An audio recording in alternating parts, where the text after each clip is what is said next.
Ang mga pangyayaring ito ay nagpapakita ng mga ginagawa ng tao para sa kanilang pangsariling kapakanan. Si Gab at Jaire inayos ang kanilang tindahan upang magkaroon ng kita.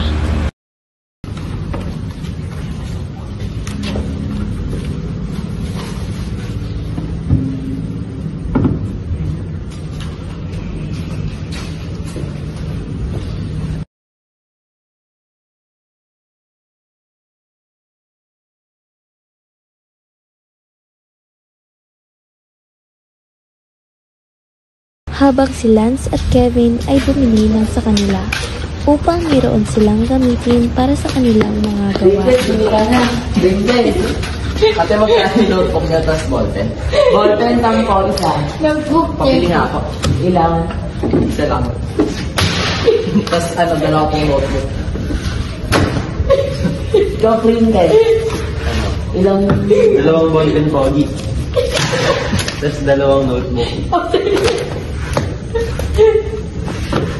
Lahat ng ito ay para sa kanilang sarili. Ngunit, hindi nila alam na ito ay nakakatulong din sa iba. Pero hindi sa lahat ng pagkakataon ay ganoon.